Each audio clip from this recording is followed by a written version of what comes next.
Hello guys. सो इस video में हम करेंगे वेन डायग्राम के बारे में। बट उससे पहले जो हमने सबसेट्स के बारे में बात करी थी, मैंने वहाँ पर एक पॉइंट मिस कर दिया था और वो था type of subset. That means कि जो सबसेट्स जो होते हैं वो प्रॉपर भी होते हैं और इम्प्रॉपर होते हैं। सो ये प्रॉपर क्या होते हैं और इम्प्रॉपर क्या होते हैं, हम वो देख लेते हैं। प्रॉपर वर्ड का मतलब ही समझ आ रहा होगा कि प्रॉपर। ओके, जैसे कि हमने मान लिया मैंने एक सेट लिया 1 2 3 4, ठीक है, और बी मैंने इसका एक सबसेट ले लिया। ठीक है, कैसा सबसेट ले लिया, 1 और 2, जस्ट दिस। सो ये मेरा क्या होगा, ये मेरा प्रॉपर होगा और इम्प्रॉपर होगा। सो प्रॉपर मीन्स कि ये खुद के अलावा जो इसके सबसेट्स बनेंगे, इसके खुद के अलावा वो हमारे प्रॉपर हो जाएंगे। जैसे बी के अंदर कौन से एलिमेंट आ रहे हैं, 1 और 2 आ रहे हैं, तो ये दोनों एलिमेंट मेरे ए के अंदर है बैठे हुए, तो इसका मतलब बी मेरा क्या हो जाएगा, ए का प्रॉपर सबसेट हो जाएगा। प्रॉपर मतलब कि ये बी जो है ए के इक्वल कभी नहीं होने वाला। ये इसका सबसेट है मगर इक्वल सबसेट नहीं है। जैसे कि सिर्फ और सिर्फ जो इम्प्रॉपर सबसेट जो होंगे वो मेरा ए इटसेल्फ होगा। कहने का क्या मतलब है, जो ये खुद सेट होता है वो मेरा एक सबसेट कहलाता है। जैसे कि जो हमने पावर सेट हमने जो पढ़े थे, तो पावर सेट क्या होता है, collection of all subsets of that set. तो उसमें हमने फाई भी लिया था, फिर इसके जितने सबसेट्स बन रहे थे हमने वो भी लिए थे, और लास्ट में खुद इसको भी ले लिया था as a collection of subsets. यही हमने बोला था। तो ये खुद जो होता है इसको हम कहते हैं इम्प्रॉपर। इट मीन्स कि ये प्रॉपर नहीं है, ये ए के इक्वल है, तो इसीलिए इम्प्रॉपर है। बट बाकी ये जो सबसेट्स बने थे हमारे, इनमें से कोई भी ए के इक्वल नहीं था, तो इसी वजह से ये मेरे क्या हो जा रहे थे, प्रॉपर सबसेट्स कहला जा रहे थे। ठीक है, तो जो सबसेट्स जो होते हैं वो या तो प्रॉपर होते हैं या तो इम्प्रॉपर होते हैं। प्रॉपर मीन्स जो खुद के अलावा जितने भी सबसेट्स बने वो हमारे प्रॉपर सबसेट्स कहला जाएंगे, और इम्प्रॉपर सबसेट्स क्या हो जाएंगे, वो सबसेट जो खुद ही होगा। यानी कि ए का इम्प्रॉपर सबसेट क्या होगा, ये खुद ही होगा, और ए का प्रॉपर सबसेट्स क्या होंगे, फाई होगा, और सिंगल एलिमेंट से बनने वाले जितने भी सबसेट हो जाएंगे, जैसे कि सबसेट 1 2 3 और 4, फिर दो दो पेयर का बनाने वाले सबसेट्स, एंड ऐसे करके फिर 3 पेयर बनाने वाले सबसेट्स, तो वो मेरे क्या हो जाएंगे, प्रॉपर सबसेट्स हो जाएंगे। सो हमारा मेन टॉपिक अब शुरू होता है इस वीडियो का, और वो है क्या है, वेन डायग्राम। तो ये वेन डायग्राम होते क्या हैं, क्यों इन्हें हमें पढ़ने की ज़रूरत है। तो क्यों पढ़ने की ज़रूरत है, बिकॉज जो अभी तक हमने जितने भी सेट्स के बारे में पढ़े हैं, ठीक है ना, तो इन सेट्स का जो भी रिलेशनशिप होगा आपस में, सेट्स के बीच के जो भी रिलेशनशिप्स जो होंगे, उनको हम इस वेन डायग्राम के हेल्प से दिखाएंगे। जैसे कि अभी तो हम फिलहाल एक एक सेट्स के बारे में पढ़ते आ रहे थे, अब आगे हम ऐसे पढ़ेंगे जिनमें क्या होगा, हम सेट्स को लेकर और उनके बीच में रिलेशनशिप के बारे में बात करेंगे कि अगर हम सेट्स को जोड़ दें, या फिर अब क्योंकि हर जगह ये ऑपरेशंस होते हैं, प्लस होते हैं, अब मैथमेटिक है, वहाँ पे प्लस माइनस ये सब तो होना ज़रूरी है। तो उसी तरीके से क्या ये सब सेट के अंदर होता है, सेट के अंदर क्या प्लस होता है, सेट के अंदर क्या माइनस होता है। वैसे डिवीजन तो नहीं होता है, बट ये होता है। अगर ये होता है तो इन्हें क्या कहते हैं, क्या नाम होता है, कैसे होते हैं। तो ये जो रिलेशन जो होंगे ना इन सेट के बीच में, उन्हें हम वेन डायग्राम से बहुत ही ईजिली और बहुत ही अच्छे तरीके से बता सकते हैं। तो कैसे बता सकते हैं, ऐसे बताएंगे। सबसे पहले मैंने यूनिवर्सल सेट के बारे में तो बताया ही था हमने प्रीवियस वीडियोस में। यूनिवर्सल सेट क्या होते हैं, वो बेसिक सेट होते हैं, जैसे कि सेट ऑफ आइसोसेलेस ट्राइंगल। तो इसका हमारा यूनिवर्सल सेट क्या होगा, सेट ऑफ आइसोसेलेस ट्राइंगल का जो बेसिक सेट है वो क्या है, सेट ऑफ ट्राइंगल्स।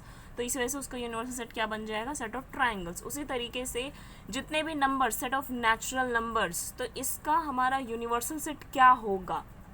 मतलब मैंने एक सेट लिया है, मान लो जो ऐसा सेट लिया है, set of natural number which are less than 6, तो 1 2 3 4 एंड 5। अब मैंने लेस देन 6 बोला है तो 6 तो आएगा नहीं, तो ये मैंने एक सेट ले लिया, तो इसका यूनिवर्सल सेट क्या होगा, सेट ऑफ नेचुरल नंबर, है ना, क्योंकि यहीं से तो ये नंबर्स उठाए जा रहे हैं, कलेक्ट किए जा रहे हैं। तो ये जो हम रेक्टेंगल में शो करेंगे उसे हम कहेंगे यूनिवर्सल सेट। यानी कि यूनिवर्सल सेट को हम किस में शो करेंगे, इस रेक्टेंगल वाले शेप में, ठीक है। अब जो हमारे पास सेट जो आएगा उस सेट को हम सर्कल में शो करेंगे, यहाँ पर हम लिख देंगे ए, ठीक है। तो क्या कहा हमने कि जो रेक्टेंगल होगा वो मेरा यूनिवर्सल सेट के लिए होगा, और जो मेरा सर्कल होगा वो मेरा सेट के लिए होगा, जो सेट मेरा ए बी कुछ भी होगा उनके लिए होगा, ठीक है। तो जैसे कि मैंने यहाँ पर ये जो u है ये मेरा सेट ऑफ नेचुरल नंबर है, जो कि मेरा यूनिवर्सल सेट हो गया, और a मैंने क्या लिया 1 2 3 4 एंड 5। तो यानी कि इसके अंदर मेरे क्या आ रहे होंगे, 1 भी आ रहा होगा, 2 3 4 5 6 7 8 9 10 एंड 100 सो ऑन 1000, जितना भी है ये सारा इस रेक्टेंगुलर बॉक्स के अंदर आ रहा होगा। बट इसमें से मैंने ये सर्कल में वो सारे नंबर कलेक्ट किए हैं जो मेरे इस सेट के अंदर आ रहे हैं। तो इसके अंदर क्या क्या होगा, 1 होगा, 2 भी होगा, 3 भी होगा, 4 भी होगा एंड 5 होगा। अब बाकी जो 6 होगा वो इधर होगा, 7 यहाँ होगा, 8 यहाँ होगा, 9 यहाँ होगा, 10 यहाँ होगा, 11 यहाँ होगा, 12 यहाँ होगा, 13, मतलब कहीं पे भी ऐसे हो जाएंगे। ऐसे ही करके हमारे जितने भी ये नेचुरल नंबर का वो होगा वो सब कुछ इसके अंदर होगा। बट इस सर्कल के अंदर सिर्फ और सिर्फ सेट के अंदर जो एलिमेंट्स आ रहे होंगे वो इस सर्कल के अंदर दिखाए जाएंगे, और बाकी यूनिवर्सल सेट के अंदर जो होगा वो जो यूनिवर्सल सेट के अंदर जितने भी एलिमेंट्स आ रहे हैं वो हम सारे रेक्टेंगुलर बॉक्स के अंदर हम दिखाएंगे। तो अभी जैसा कि मैंने कहा था कि ये जो प्लस होता है, माइनस होता है, तो मैथमेटिक्स में तो ये होता है, तो क्या ये सेट्स में भी होंगे या नहीं होंगे, तो यस होते हैं, बट उनको हम थोड़ा सा अलग वे में देखते हैं, थोड़ा सा अलग वे में करते हैं, और उनका अलग नाम होता है। ऐसे प्लस या माइनस नाम नहीं होता है। वैसे तो माइनस तो नहीं होता है, बट प्लस जो होता है वो क्या हो जाता है, उसको हम कहते हैं यूनियन। क्या कहते हैं, यूनियन ऑफ सेट्स, उसको हम क्या कहते हैं। जैसे कि हम क्या कर रहे हैं, हम कोई भी 2 सेट्स को ले रहे हैं, ठीक है, उन सेट्स को हमें क्या कर देना है, यूनियन कर देना है। यूनियन वर्ड का मतलब पता चल रहा होगा, क्या, मिला देना, जोड़ देना। तो हम सेट्स को उठा रहे हैं और उनको क्या कर दे रहे हैं, यूनियन कर दे रहे हैं, मिला दे रहे हैं, ठीक है। तो उनको हम क्या कहते हैं, यूनियन। और इसका जो नोटेशन होगा, जैसे प्लस माइनस में नोटेशन कैसा होता है, प्लस का ये ऐसा होता है, बट अगर ये यूनियन है तो यूनियन में जो सिंबल होगा हमारे सेट्स के बीच में उसे हम ऐसे करके दिखाएंगे। ये एक्चुअली में यू नहीं है, बट थोड़ा सा है वैसा, ठीक है। तो जैसे कि यहाँ पर एक एग्जांपल है, हमारे पास सेट दिया हुआ है ए, जो कि क्या है 2 4 6 8, एंड बी हमने लिया है 6 8 10 एंड 12। तो हमें क्या निकालना है, यूनियन निकालना है। तो यूनियन का क्या मतलब है कि मुझे सेट को मिला देना है, मर्ज कर देना है। एक तरीके से हम ऐसा भी कर सकते हैं कि मर्जिंग ऑफ द सेट, क्या कर रहे हैं हम, सेट्स को मिला दे रहे हैं। तो ए यूनियन बी क्या होगा कि हम सेट्स को क्या कर देंगे, मिला देंगे। मिला देंगे इन द सेंस कि पहले ए सेट के अंदर जितने भी एलिमेंट्स आ रहे हैं उसको हम यहाँ पर लिख लेंगे 2 4 6 एंड 8।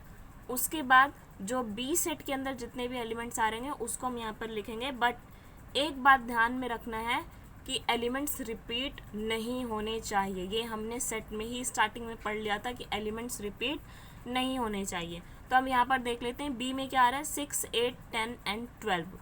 6 बट यहाँ पर पहले ही आ चुका है तो हम नहीं लिखेंगे। 8 यहाँ पर है बट 8 हम पहले ही लिख चुके हैं तो ये भी नहीं लिखेंगे। 10 एंड 12 यहाँ पर कहीं पे भी नहीं आए हैं तो यहाँ पर हम लिख देंगे 10 और यहाँ पर लिख देंगे हम 12। तो ये मेरा क्या हो जाएगा, ए यूनियन बी। अब ये ए यूनियन बी को हम वेन डायग्राम से कैसे शो करेंगे हम वो भी देख लेते हैं। अभी फ़िलहाल यहाँ पर यूनिवर्सल सेट के बारे में तो नहीं बताया गया, तो हम बिना यूनिवर्सल सेट का एक बार बना लेते हैं वेन डायग्राम।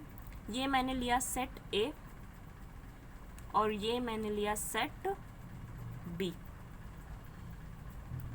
ठीक है। बट थोड़ी सी मिस्टेक हो गई यहाँ पर, ये मैंने लिया सेट बी और ये मेरा सेट है ए, ठीक है। ए सेट के अंदर क्या आ रहा है, 2 4 6 8, 2 4 और ये जो यहाँ है इसको मैं यहाँ पर ले लेती हूँ 6 और 8, ठीक है, यहाँ पर स्पेस नहीं था इसलिए मैंने इसको यहाँ पर नीचे करके लिख दिया है। ओके, अब बी में क्या आ रहा है 6, 8, 10, 12, वो मैंने पहले ये जो बी का इतना पोर्शन है वो मेरा इससे जुड़ा हुआ है ए से, और इसमें मैंने ऑलरेडी 6, 8 लिख देता है, यानी कि ये 6, 8 बी का भी पोर्शन है।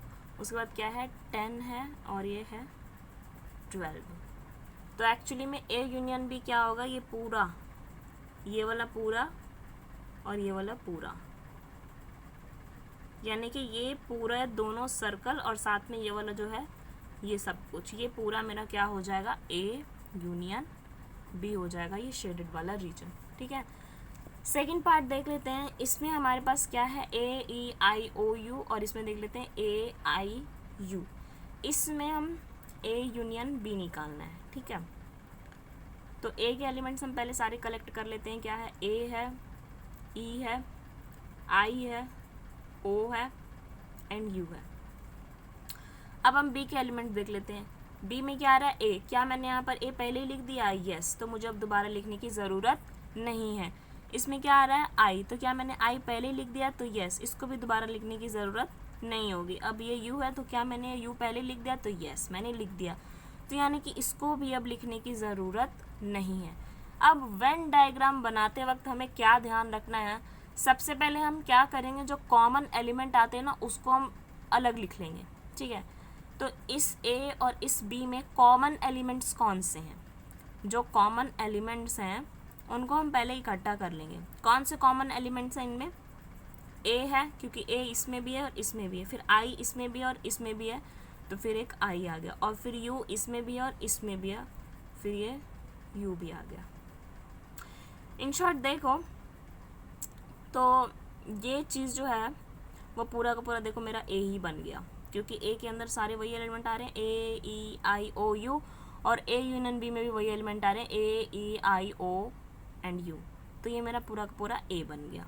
दूसरी चीज़ और क्या कह सकते हैं हम, ये बी जो है ए आई यू हो रहा है, ये ए आई यू जो है वो इसके अंदर आ रहा है ए आई यू, तो इसका मतलब बी जो होगा वो सबसेट हो जाएगा ए का यूनियन बी का। यहाँ पर अब हम एक और चीज़ भी बता सकते हैं, और वो क्या है, दैट बी के अंदर मेरा ए आई और यू एलिमेंट आ रहा है, और ये ए मेरा ए में भी है, ये आई मेरा ए में भी है, ये यू मेरा ए में भी है, तो इसका मतलब बी जो होगा वो मेरा प्रॉपर सबसेट बन जाएगा ए का। ठीक है, यहाँ बी जो है वो ए यूनियन बी के इक्वल नहीं है। क्यों नहीं है इक्वल, क्योंकि ए यूनियन बी में मेरे कुछ एक्स्ट्रा एलिमेंट्स आ रहे हैं बी के एलिमेंट्स के अलावा। कौन कौन से, वो ई और ओ, तो इसलिए ये मेरा बी जो होगा वो इसका प्रॉपर सबसेट हो जाएगा। उसी तरीके से बी जो है वो ए का प्रॉपर हो जाएगा, प्रॉपर सबसेट। ठीक है, अब हम वेन डायग्राम बनाना देख लेते हैं कि ये कैसे बनेगा। तो कॉमन एलिमेंट्स जो हैं वो कौन से हैं ए और बी में, ए आई और यू। ठीक है, तो इसका मतलब इनमें कुछ कॉमन एलिमेंट्स तो हैं, तो यानी कि उनके पोर्शन को हमें थोड़ा अलग रखना पड़ेगा। तो हम रख लेते हैं ऐसे करके, यहाँ लिख लेते हैं ए, यहाँ लिख लेते हैं आई और यहाँ लिख लेते हैं यू, और ये मेरा बन गया ऐसे करके ए। ये ए है, ये बी है, ये ए वाला सेट है। ए के अंदर क्या आ रहा है, ए ई आई ओ यू, ए वाला ये पूरा पोर्शन है, इसके अंदर ए आ रहा है, ई आ रहा है, आई आ रहा है, ओ आ रहा है और यू आ रहा है। ठीक है, फिर ये मेरा क्या है बी वाला पोर्शन, इस बी वाले पोर्शन में मेरा क्या आ रहा है, ए आ रहा है, आई आ रहा है, यू आ रहा है, बट इधर तो कुछ भी नहीं है। तो ये तो कॉमन पार्ट है, वो तो ठीक है ऐसे बनेगा, बट एक्चुअली में हम यहाँ पर क्या कह रहे हैं कि बी मेरा ए यूनियन बी के अंदर बैठा हुआ है। ठीक है, और ए यूनियन बी एक्चुअली में मेरा क्या है, ए ही है। इसका मतलब बी मेरा कहाँ पर बैठा हुआ है, ए के अंदर बैठा हुआ है। तो इसका क्या मतलब है, जो हमारा वेन डायग्राम बनेगा ये मेरा वेन डायग्राम ए का। ठीक है, इसके अंदर एलिमेंट्स कैसे आ रहे हैं, ए ई आई ओ और U, ये मेरा A है, और यहाँ से हमने क्या कंक्लूजन निकाला कि B मेरा A के अंदर बैठा हुआ है। तो यानी कि ये जो B वाला सबसेट यानी कि B वाला जो सेट बनेगा वो मेरा कैसे A के अंदर बैठा हुआ रहेगा। ठीक है, तो ये मेरा ऐसे हो जाएगा ये वेन डायग्राम इस चीज़ का कि B मेरा A के अंदर बैठा हुआ है। यहाँ पर अगर ये इसका सबसेट नहीं होता तो यहाँ पर कुछ B के और भी एक्स्ट्रा एलिमेंट्स होते हैं, तो ये मेरा ये जो पूरा शेडेड रीजन हो जाता है ये वाला प्लस ये वाला, ये मेरा पूरा हो जाता A यूनियन B। बट यहाँ पर क्या है, A यूनियन B A ही के इक्वल है, तो इसीलिए ये बनाने की ज़रूरत नहीं है, सिर्फ यही हमारा क्या हो जाएगा A is equal to A union B, और जो B सेट है वो मेरा क्या है A के अंदर बैठा हुआ है, यानी कि B सेट जो है वो मेरा A यूनियन B के अंदर क्या है बैठा हुआ है। अब प्रॉपर्टीज़ ऑफ यूनियन सेट्स देख लेते हैं कि क्या क्या प्रॉपर्टी होती है। तो यहाँ पर पहली प्रॉपर्टी क्या बोल रही है, दैट A यूनियन B लिखो या फिर B यूनियन A लिखो, बात बराबर ही है। यानी कि मेरा ये A है, ये मेरा B है, ठीक है। ये वो वाला पोर्शन है जो मेरे कॉमन एलिमेंट्स आ रहे थे किनके अंदर, A में भी, मतलब A और B के अंदर जो कॉमन एलिमेंट्स आ रहे थे ये वो वाला पोर्शन है, ठीक है। तो ये केस 1 वो वाला है, ठीक है। और जब मान लो कॉमन एलिमेंट्स नहीं आ रहे हैं A और B में, तो हमारा A यूनियन B का ग्राफ मतलब वेन डायग्राम जो है वो ऐसे बनेगा, ये A होगा, ये B होगा, और A यूनियन B क्या होगा, ये पूरा शेडेड रीजन, ठीक है। और यहाँ पर ये वाला पूरा शेडेड रीजन, ये हो जाएगा मेरा A यूनियन B। ये मेरा केस 2 होगा, ठीक है। केस 1 जब हो सकता है कि इनमें से कोई एलिमेंट कॉमन आ जाए। केस 2 कब, जब इनमें कोई भी एलिमेंट कॉमन नहीं आएगा, तब A यूनियन B ऐसे होगा, और जब कॉमन आ रहे होंगे एलिमेंट्स तब A यूनियन B हमारा ऐसे बनेगा। या तो A यूनियन B बनाओ या B यूनियन A कहो, बात तो बराबर ही है ना। तो इसी वजह से इस प्रॉपर्टी को हम कहते हैं कम्यूटेटिव लॉ, यानी कि क्या कर रहे हैं, ये कम्यूट कर रहे हैं, ठीक है। कम्यूट करने का मतलब है या तो उसको ऐसे करके लिखो या वैसे करके लिखो, बात क्या है बराबर ही है। फिर ये एसोसिएटिव लॉ, एसोसिएटिव लॉ क्या कहता है, that A union B union C is same as A union B union C। यानी कि कहने का क्या मतलब है, पहले A यूनियन B निकाल लो, उसके बाद यूनियन C कर लो, ठीक है। या फिर पहले B यूनियन C निकाल लो, उसके बाद A के साथ यूनियन कर लो, तो वो क्या है, बात बराबर ही आ रहे हैं। जैसे कि इसमें भी वही दो केसेस बनेंगे, जैसे पहले A यूनियन B कर लिया हमने, और उसके बाद फिर हमने इसको C के साथ यूनियन कर दिया, तो बात बराबर ही हो गया ना। या तो पहले ऐसे कर लो या फिर ऐसे कर लो कि पहले B यूनियन C निकाल लो, उसके बाद A के साथ कर लो, तो इस वजह से बात बराबर हो गई। तो ये मेरे इस लॉ को हम कहते हैं एसोसिएटिव लॉ। फिर आ जाता है A यूनियन फाई। फाई का क्या मतलब है, कुछ भी नहीं है ना। फाई तो वो सेट होता है ना जो उसमें नल होता है, नल सेट होता है, वॉइड सेट होता है, यानी कि जिसके अंदर कुछ भी एलिमेंट नहीं आता। तो A के अंदर कोई भी एलिमेंट अगर नहीं जोड़ोगे तो वो तो A ही आएगा ना। जो फाई जो है इस एक तरीके से ज़ीरो की तरह काम करेगा एडिशन में, ठीक है। कि अगर जैसे हम 2 में 0 ऐड करते हैं तो क्या आता है, 2 ही आता है, उसी तरीके से ये चीज़ है, ठीक है। फिर है A यूनियन A, तो ये मेरा क्या हो जाएगा, खुद ही हो जाएगा। यानी कि हमारे पास एक A है कोई सेट, जैसे 1 2 एंड 3, ये है मेरे पास A। तो अगर मैं A यूनियन A निकालना चाहूँ तो क्या होता है ये, कि पहले मुझे A के एलिमेंट रखने पड़ेंगे और फिर मुझे अगेन A के एलिमेंट रखने पड़ेंगे। तो A का एलिमेंट तो ये 1 2 3 जो कि मैं पहले ही लिख चुकी हूँ, तो अब दोबारा लिखने की तो ज़रूरत है नहीं। तो ये क्या है, ये मेरा A ही आ गया ना। तो इस वजह से A यूनियन A जो है वो एक्चुअली A ही होगा, और इसे हम कहेंगे आइडेम्पोटेंट लॉ कहेंगे। फिर है U यूनियन A, ये मेरा U ही होगा। U यूनियन A क्या है, U मीन्स है यूनिवर्सल सेट, और ये है A। यूनिवर्सल सेट यानी कि एक बेसिक हमने उस मतलब इस A सेट का हमने बेसिक सेट ले लिया, उसमें A को जोड़ दिया तो वो खुद ही रहेगा, कोई फ़र्क पड़ेगा। जैसे कि हमने ले लिया यूनिवर्सल सेट क्या है, मेरा नेचुरल नंबर का सेट है, ठीक है। और हमने A सेट को ले लिया नेचुरल नंबर लेस देन 4, ठीक है। तो अगर मैं इस नेचुरल नंबर के सेट में इस A सेट को जोड़ूंगी, यानी कि नेचुरल नंबर में मैं अगर A को जोड़ूंगी तो कोई फ़र्क पड़ेगा, कुछ भी नहीं पढ़ने वाला। नेचुरल नंबर के अंदर तो ऑलरेडी 1 2 3 आ ही रहा है और उसमें मैं फिर से 1 2 3 जोड़ रही हूँ, तो इसका तो कोई मतलब ही नहीं बनता ना। तो इसी वजह से क्या हो जाएगा, नेचुरल नंबर को जब मैंने ए सेट के साथ यूनियन करा तो ये खुद नेचुरल नंबर का सेट ही आ जाएगा। वही बात यहाँ पर बोली है कि यूनिवर्सल सेट में जब हमने ए सेट का यूनियन लिया तो यूनिवर्सल सेट ही आएगा, और इसको हम क्या कहेंगे, लॉ ऑफ यूनिवर्सल सेट, या फिर वही लॉ ऑफ यूसीएम इसको बोलेंगे। अब आ जाते हैं इंटरसेक्शन ऑफ सेट्स। तो ये इंटरसेक्शन ऑफ सेट का क्या मतलब है, इंटरसेक्शन वर्ड का क्या मतलब है। इंटरसेक्शन वर्ड का मतलब है कॉमन। इसका मतलब क्या है, कॉमन एलिमेंट्स जिसके अंदर आ रहे हैं उसे हम क्या कहेंगे, इंटरसेक्शन कहेंगे। ठीक है, तो जैसे कि ये हमारे पास दो सेट दे रखा है ए और बी, तो मुझे इसका इंटरसेक्शन निकालना है। इंटरसेक्शन मतलब क्या, कि इस ए और बी में जो कॉमन एलिमेंट है उनको कलेक्ट कर लो, तो वो मेरा क्या कहलाएगा, ए इंटरसेक्शन बी कहला जाएगा। ए के अंदर क्या है 2 4 6 8 और बी में क्या है 6 8 10 एंड 12। तो इसमें कॉमन क्या है, इसमें भी 6 आ रहा है, इसमें भी 6 आ रहा है, इसमें भी 8 आ रहा है और इसमें भी 8 आ रहा है। बाकी इसके अलावा और कोई एलिमेंट कॉमन है नहीं है, तो इंटरसेक्शन में क्या आ जाएगा, 6 और 8 आ जाएगा बस। ठीक है, अब इसका डायग्राम देख लेते हैं हम क्या बनेगा, वेन डायग्राम।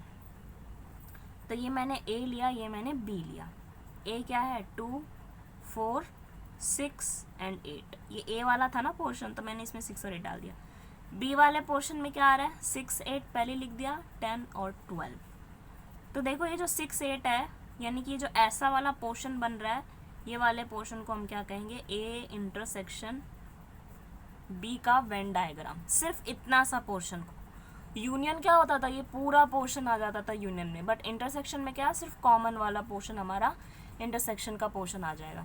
अब यहाँ पर हम ले लेते हैं फिर से वही दूसरा है ये एग्जाम्पल। इसमें क्या मेरे पास दिया हुआ है, ए 1 2 3 4 5 6 7 8 9 10 तक, और बी में क्या दिया हुआ है 2 3 5 7। तो देख लेते हैं कॉमन एलिमेंट्स क्या हैं। तो जो छोटा सेट है ना, हम इसको पहले देखते हैं। छोटे में क्या आ रहा है 2 3 5 7, तो क्या 2 इसमें है, यस, चेक कर दो। 3 इसमें है, यस। 5 इसमें है, यस। 7 इसमें है, यस। तो कॉमन एलिमेंट क्या हो गया, यही हो गया, क्योंकि बी में अब जितने भी एलिमेंट थे वो सारे के सारे आ गए यहाँ पर। तो क्या आ गया 2 3 5 एंड 7, ये मेरा क्या आ गया, ए इंटरसेक्शन बी आ गया। और ये एक्चुअली में क्या है 2 3 5 एंड 7, ये एक्चुअली में मेरा क्या है, बी ही है। ठीक है, तो यहाँ पर जब मैं ए इंटरसेक्शन बी का बनाऊंगी तो एक्चुअली में वो मेरा क्या बनेगा, खुद बी ही बनने वाला है वो सेट।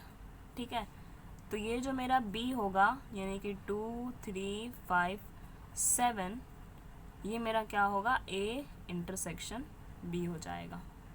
ठीक है, और अगर मैं ए देखूंगी तो ए जो होगा वो इस बी को लिए हुए बैठा रहेगा, क्योंकि ए में देखो 2 3 5 7 और इनके अलावा जो एलिमेंट है 1 4 6 8 9 10, ये सब आ रहे हैं ना, तो वो भी सब ऐसे आ जाएंगे, ये मेरा ए हो जाएगा। ठीक है, ऐसे करके ये वाला वेन डायग्राम बन जाएगा इंटरसेक्शन वाले पार्ट में। अब हम इसके प्रॉपर्टीज़ देख लेते हैं कि इंटरसेक्शन सेट्स के क्या प्रॉपर्टीज़ होते हैं। तो इसमें भी वही है कि चाहे पहले इनका ए इंटरसेक्शन बी कर लो या पहले बी इंटरसेक्शन ए कर लो, बात बराबर है। हमें तो सिर्फ कॉमन एलिमेंट देखने से मतलब है, तो या पहले ऐसे करके कॉमन एलिमेंट देख लो या ऐसे करके कॉमन एलिमेंट देख लो, बात बराबर है। तो ये क्या हो गया, कम्यूटेटिव लॉ हो गया।